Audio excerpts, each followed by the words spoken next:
I go way back. And it was good to see you. Did you not feel something when she was singing that? I want you to breathe that in, because that is real. And the celestial voice that angel has touched all of us and opened up something within us.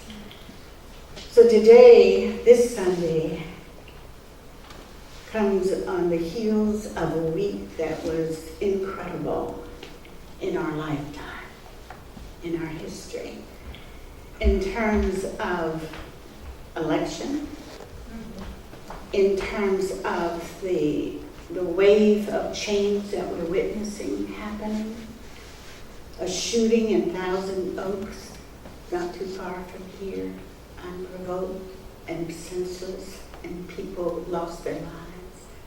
For what purpose and what reason? And then, of course, the fires. So some of you may be sitting there, and if this is happening for you, it's okay to acknowledge it, wondering what the hell is going on. Yes. What is happening? What do I do with all of this that is happening? And so I want to weave that into what my message is today for you. Appreciation, invitation to inspiration, motivation, and jubilation. Because it's hard to appreciate when you're impacted by outer conditions, outer situations.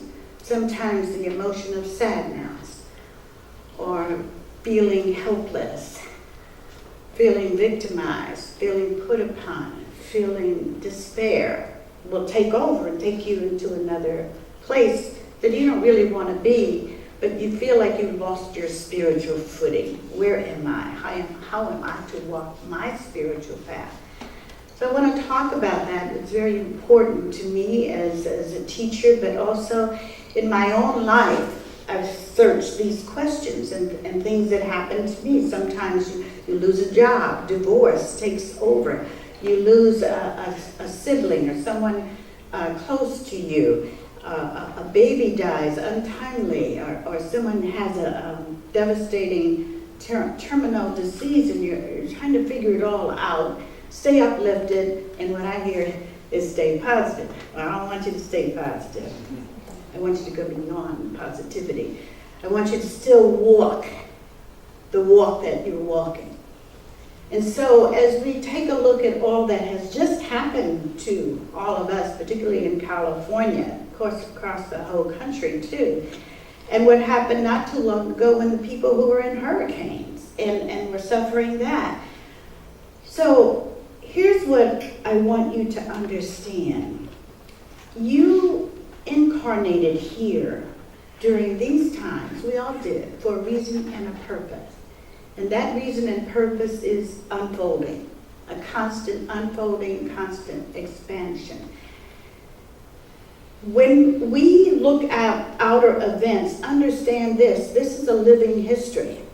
This will be written about, this will be talked about as something in the past, but for us it's very present right now. So understand, part of what we have in our life is a living history, observing the history.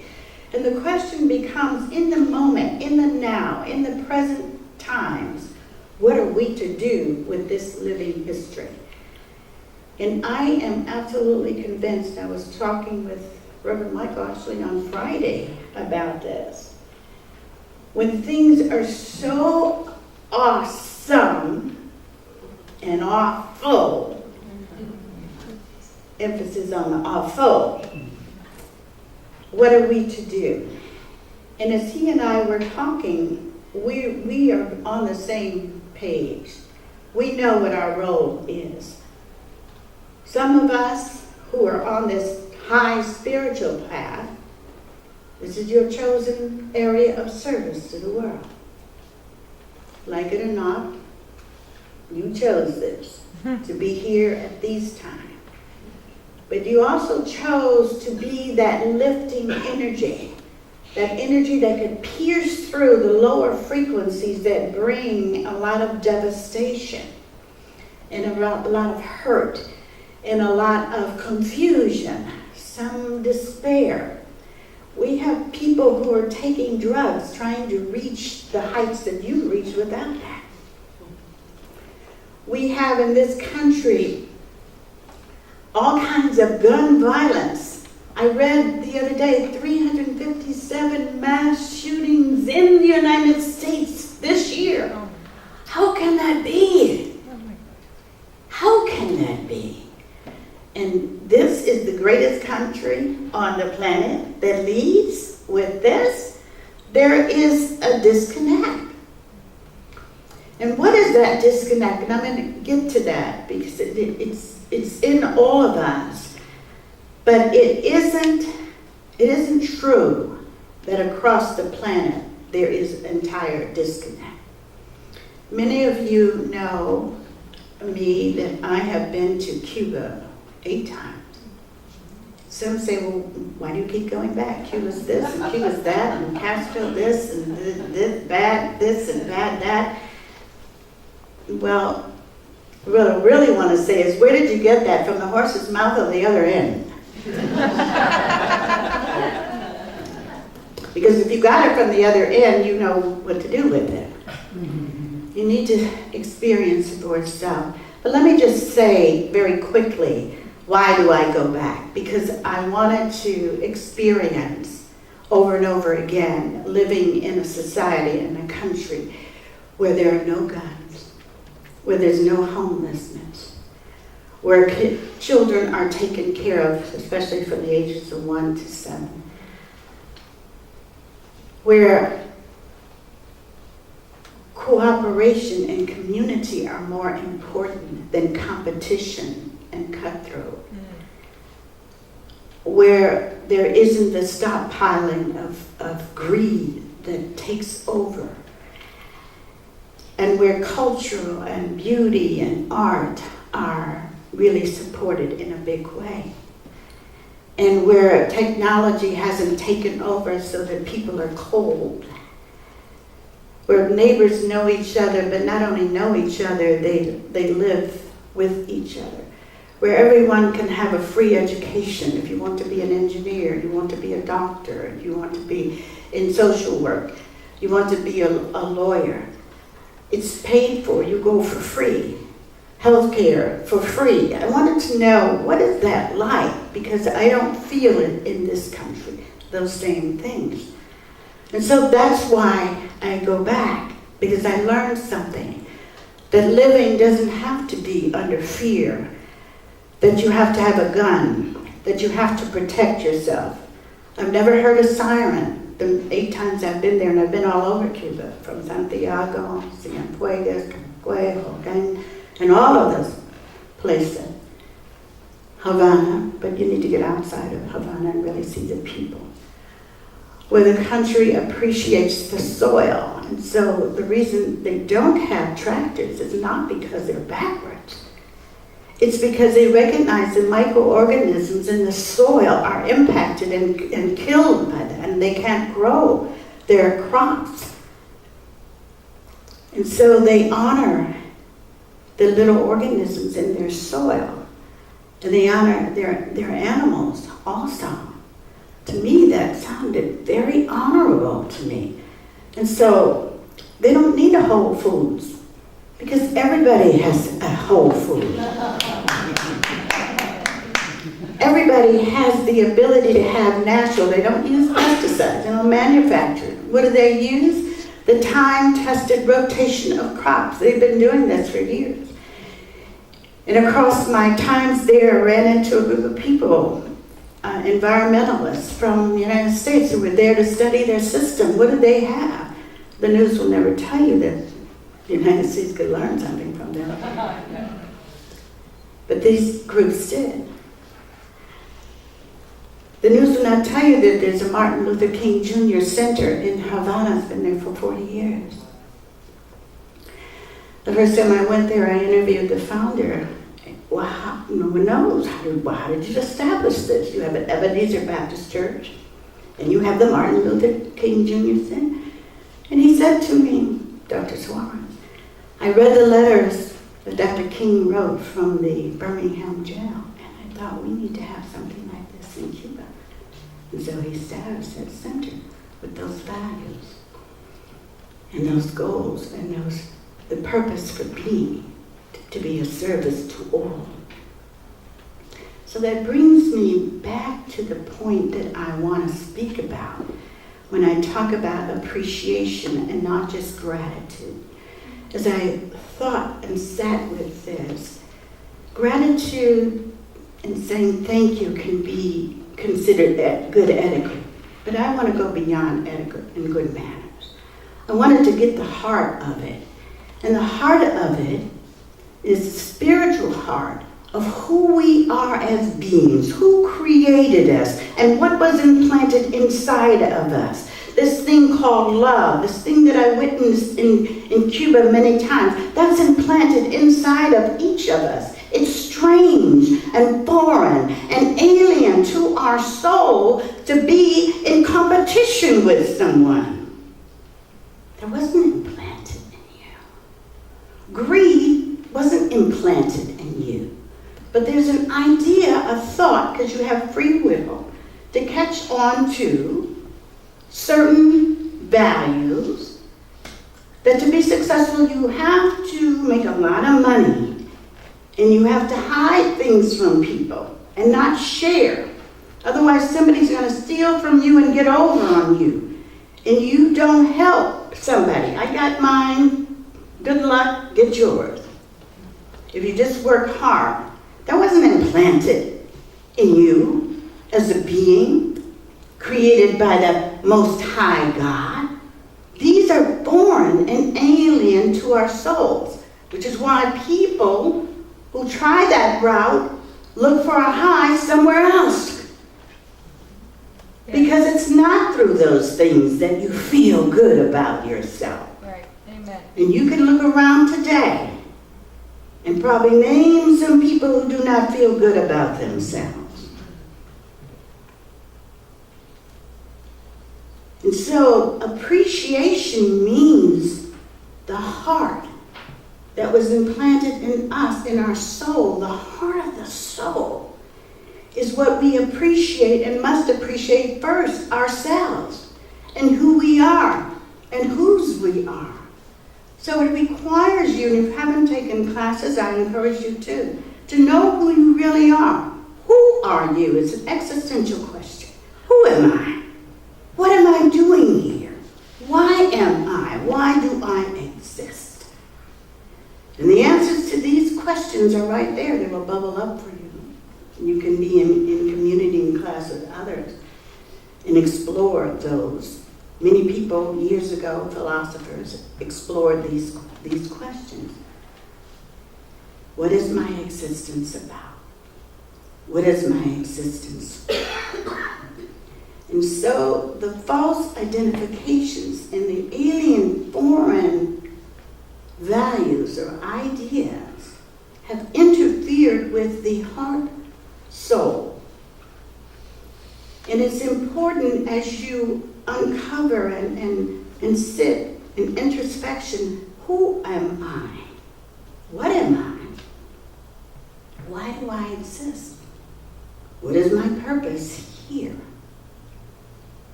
And it goes back to what you heard in the song and the beautiful reading. You're here for God. You're here to love and expression. You're here to express. And what you don't express gets suppressed, oppressed, and then explodes out of control. These are all energies. So you have to understand that nothing is outside of the energetic field in which we all live, move, and have our being. And that field is palpable and real. Dr. Rupert Sheldrake has done a lot of work, the initial work on this, called the morphic field. Reverend Keith has probably talked to you about energies and frequencies in the morphic field. So you're picking up ideas from the morphic field that are not you. You were born pure. I have the opportunity of 5 grandchildren now. And the last one, I don't think it'll be any more grandchildren unless they get to be great-grandchildren, and I'm still here. To observe and to really observe the little ones who just come and wonder and awe and just go over and touch and feel. There's nothing implanted in them that tells them that you cannot share, that tells them that you have to stockpile for you, that tells them to be fearful of the neighbor, of the other person. And so these are learned behaviors. These are learned ideas that have been in the field for a long time, many centuries. It didn't just happen. And so we, at this moment in time, and I have to say, I started my spiritual journey as a child. We were brought up Christian Science. And so from that, and then picking up in religious science in 1982, I began studying up to this moment in time. I really, absolutely know the power of who I am as the I am presence. Yes. There's no equal power. There's no creator. Do you know any man that created what we can look out through the Hubble and other things? No, you don't. So if you don't have that power, I'm not interested in you. I'm interested in that power and presence that glorifies itself and created you out of itself, not in the physical form. This is just a vehicle to maneuver around here on this planet. But there's that part of you, that aspect of you that can never be touched, hurt, nor harmed. We cannot see it, but we can know it and we can feel its energy and its vibration. You feel it all the time. You can walk into a room and you don't know why, but there's a repulsion, or there's a movement toward something that's resonating. So energies and frequencies come together and coalesce and resonate together, harmonize together. Those are the things that I saw amongst the people in Cuba, and I love that. And so back to appreciation. We get to appreciate the opportunity that we have to know ourselves as we are known. By whom? Not your mother, not your father, not parents, teachers. They might have put some labels on you, but they were not the labels coming from God. I don't know where they came from. You want to know yourself as you are known by this infinite presence that created you. And so, what was implanted in you are the same qualities, and we said that in the affirmations, that God has. God, not a person in the sky, not a person needing anger management, always upset, casting out people favored, unfavored, none of that. But a creator that created worlds, galaxies, novas, supernovas, universes. We can't even see all the universes, infinite. That's what I'm talking about. And that power and that presence, that creative, omnipotent presence, all powerful, implanted in you, quality, love being one. Where did the capacity to love come from? You can't go to the store and buy it. You had generated up. You just start feeling something. It takes you over. That's because it's implanted within you. Kindness, generosity, these are all things implanted in you. The compassion, be able to see from another's point of view, implanted in you. So when I look at everything that's happened, and I look at our week that we just finished, we'll begin to contemplate some ideas about appreciation, not just for these times or this month, but forever. To take your life and first appreciate the life given to you. And what are you doing? And you get to design it and control it.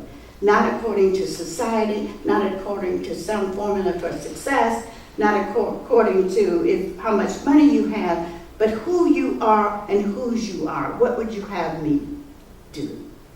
Speak, Lord, thy servant heareth. What would you have me do? Sometimes it's holding the door, simple as that for someone. Sometimes it's giving a smile, how you doing? You have a good day today. Sometimes it's just a compliment. Other times it's collecting donations for those that don't. So you see, when things are happening, and it seems to be happening to other people, they're happening to you. You didn't have the direct experience of it, but it's happening because you're affected by it. The election affected you. The fires, the shootings, 357 shootings affected you. So you are in it. It is part of our living history. One thing, and I'm going to say this real quick because I teach a whole class on this. It comes from Reverend Michael's writings and his teachings, The Four Windows of Manifestation. The first window is the window where you have come here to learn lessons. So your soul had lessons. You want to unfold, expand. The second window, beliefs. You came here, or manifestation takes place through the window of beliefs. What do you believe? You believe in fear more than you believe in love. You believe somebody's out to get you more than you believe that the universe is friendly. Those beliefs go into the law and reflect back to you. Then there's the window of collective consciousness. Everybody believes this, that the flu is coming, so let me go get my shot over here at CVS. I never believed that, never had a flu shot, never had the flu. And then this window I want to make the point. It's the window of sacrifice, where certain individuals took on an incarnation. And their purpose in living and incarnating was to sacrifice, which means to make sacred their life. It's talked about in a book called The Testimony of Life. And the following, the second book to that, The Wheel of Eternity, where an individual takes on an incarnation and they don't have legs. They have cancer. And they were little, so it couldn't be a belief. They didn't even have a belief. Or they were shot. And their life ended too soon. So these are individuals who came to be beneficial presence for the purpose of expanding all of us. For the purpose of touching our hearts where we would find love was more important than just being off on my own and seeing how much I can stack up and stockpile. Now, all of this requires you, when you have the appreciation, that's the invitation for the inspiration to collect. And then moving, motivation, you actually move into doing something about it. There are two things, and I don't have a lot of time to talk about this, so I'm quickly going to do them for you. The two V's, V and V, virtues and values.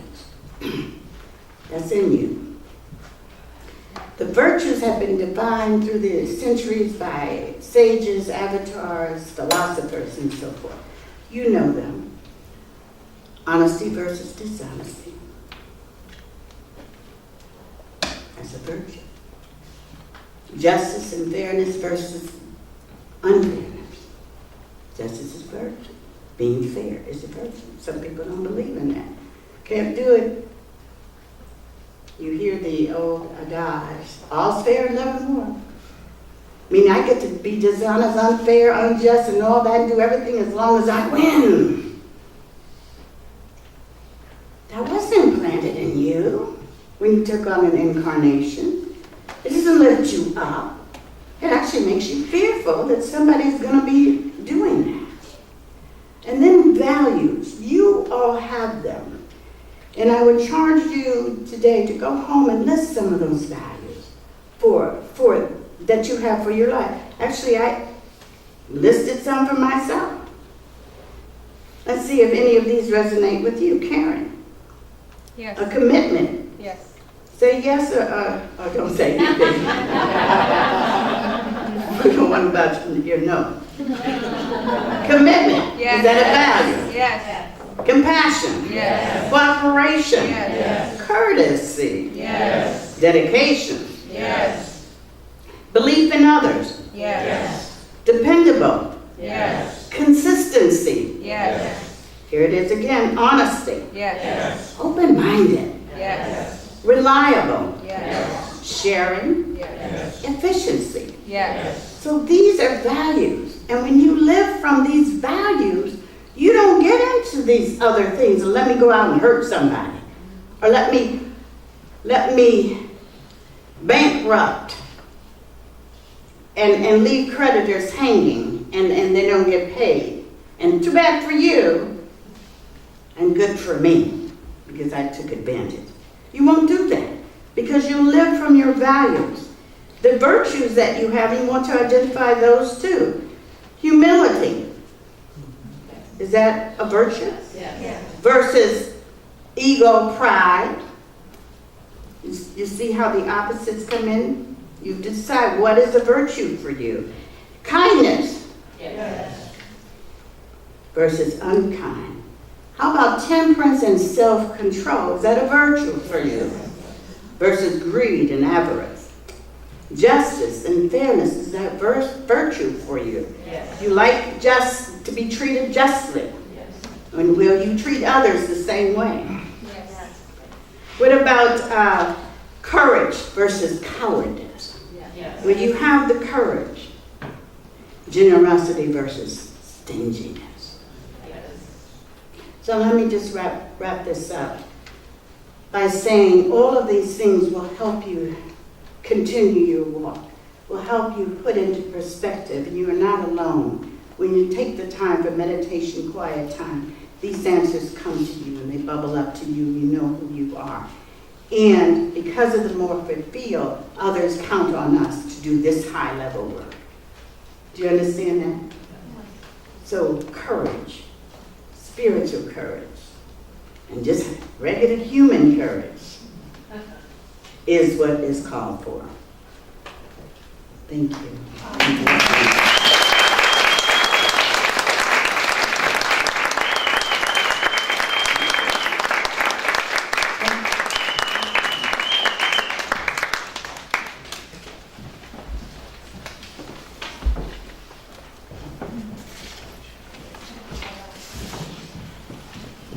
Call. Before the time.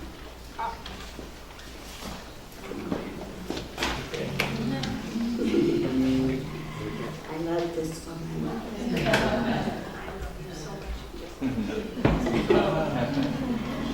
This is our time of conscious giving, where generosity and kindness take over and not stinginess, where we can show our appreciation for this place, this center in Orange County, and these teachings that are here that continue to uplift, inspire, and bless. It's a time in which you can show your appreciation. And so we want to bless this offering. To extend your hands out towards the basket.